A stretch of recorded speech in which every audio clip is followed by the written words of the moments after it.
China's factory output and retail sales grew at their weakest pace in over a year for October. The country's National Bureau of Statistics data showed that industrial output grew 4.9% year-on-year.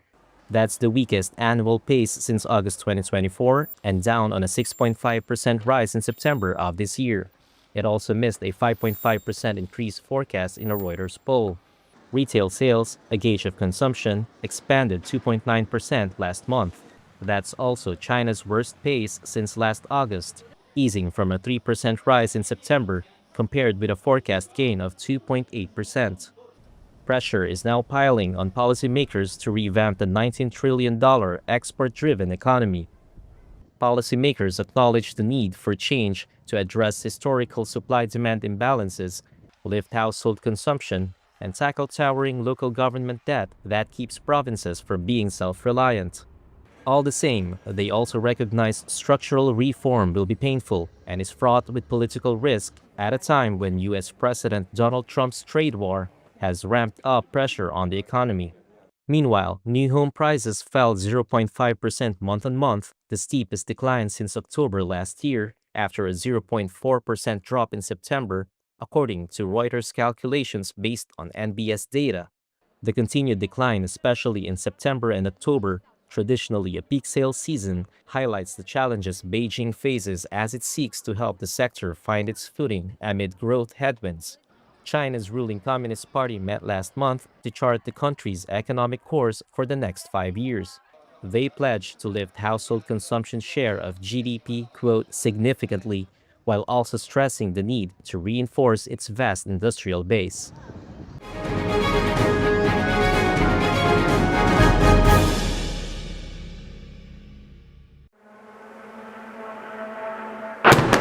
One of Russia's biggest attacks on Kyiv lit up the Ukrainian capital's night sky early on Friday.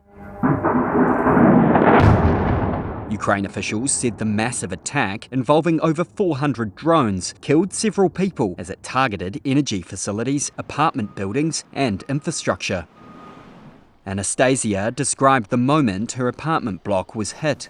I was terrified. So terrified I didn't know what to do first. Should I rescue myself and my child? Or should I run to help others because many people were screaming and needed help? The Air Force said most of the drones and missiles were shot down, but officials said falling debris and fires damaged high-rise apartments, a school, a medical facility, and administrative buildings across 9 districts in the city of about 3 million. The city's heating and power systems were damaged in the attack, cutting supply to many. President Volodymyr Zelensky said Kyiv was responding with long-range strikes and urged allies to toughen sanctions on Russia. Kyiv has ramped up its own drone attacks deep inside Russia, aiming to knock out oil refineries, depots and pipelines, and cripple Moscow's biggest source of funding for its war in Ukraine.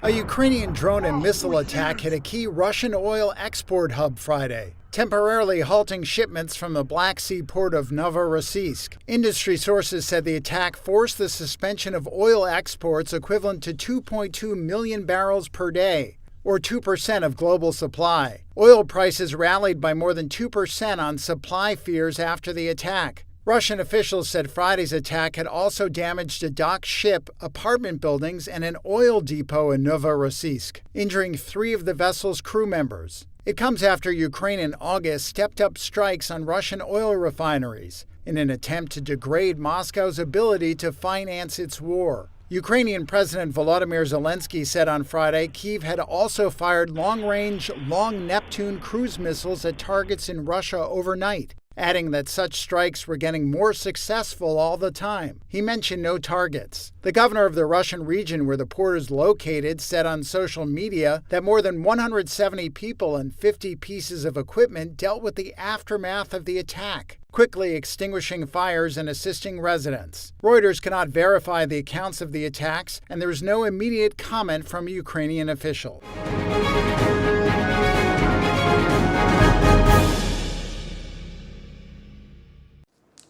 After fleeing the dire conditions in Gaza, This Palestinian man and his family have found a temporary refuge in Johannesburg. They are among the 130 Palestinians that South Africa granted entry into the country without travel papers, after initially barring them. He spoke to Reuters at an unidentified location in Johannesburg and did not give his name. We arrived in South Africa through an organization that assists with evacuations from a humanitarian perspective. I registered through a link that was shared on social media. They contacted me to confirm whether I still wished to travel, to get ready to travel. So I said okay. I got ready and we left. South Africa has long supported Palestinian aspirations to statehood and filed a case against Israel at the International Court of Justice in 2023, accusing it of genocide in the Gaza war. Israel has denied the accusations. South African President Cyril Ramaphosa spoke Friday about the unexpected arrival of Palestinians, saying his country could not turn them back. These are people from Gaza who somehow mysteriously were put on a plane that passed by Nairobi and came here. And I said, we cannot turn them back. Even though they do not have the necessary documents and papers, these are people from a strife-torn, a war-torn country. And out of compassion, out of empathy, we must receive them.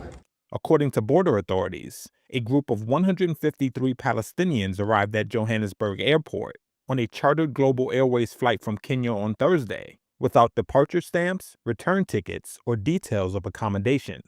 It was not clear where their journey originated. Ramaphosa said South African intelligence agencies, the Department of Home Affairs, and the Department of International Relations and Cooperation were now assessing the situation.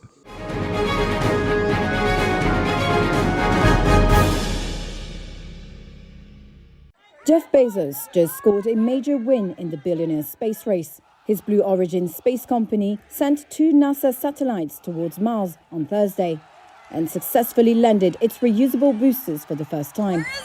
And that's a big milestone for Blue Origin. The landing proves the rocket can be reused, potentially slashing launch costs. Elon Musk's SpaceX has been dominating the launch industry for years with its reusable rockets. Now, Bezos is trying to catch up. A live webcast from Blue Origin showed the massive New Glenn rocket rising through clear skies. After separating from the upper stage, the reusable first-stage booster landed on a barge in the Atlantic. With Thursday's launch, NASA's twin Escapade spacecraft became the first science mission that Blue Origin has delivered to space for NASA or any customer. The dual spacecraft, dubbed Blue and Gold, are due to reach Mars in 2027.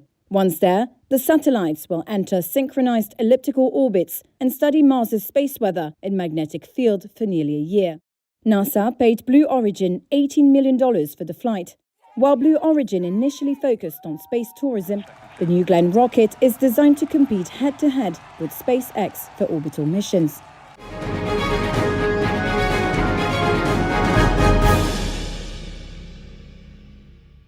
في هذه الحملة الوطنية معا سنعيد الحياة لماذا الآن معكم جميعا. We are here to start cleaning and as you see behind me we are engaging the communities, the people from Gaza City, those who have remained here during the war and those who are coming back from the south to live in their city. And we're cleaning. We are providing dignity again to the people to stay and continue living in their city. As UNDP, we have an important program, daily collection of solid waste, and now the preparation ahead of the winter to ensure that water, wastewater, is properly managed ahead of the winter season.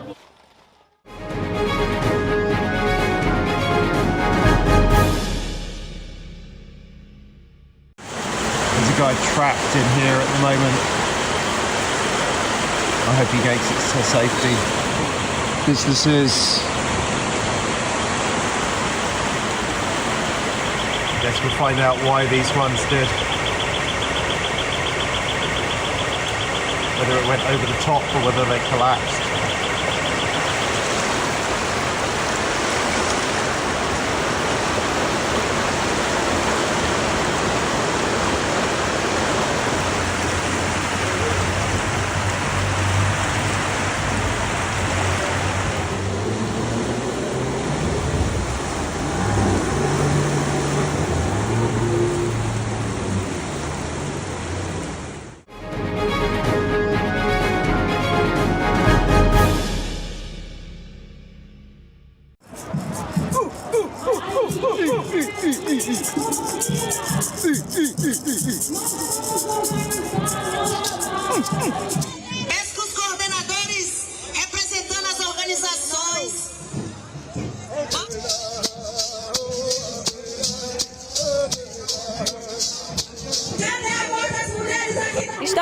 We're here today at the Global Climate March. Women, youths, indigenous peoples, riverine communities and quilombolas are united to demand social justice and the demarcation of indigenous lands. Our land and our forest are not commodities. Respect nature and the peoples who live in the forest. Demarcation now.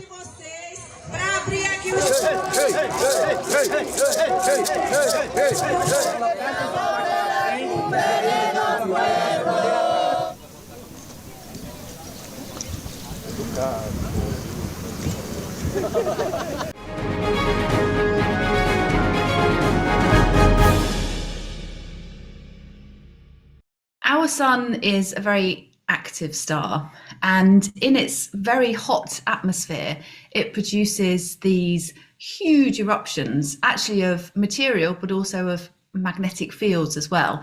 And these events get referred to as solar storms. The interesting aspect for us here on Earth is that these solar storms then travel out through space and can reach the Earth. And when they do, they impact us and they ultimately cause things like the northern and southern lights. These solar storms affect the Earth's magnetic field. They shake it up, they distort it, and they put energy into it.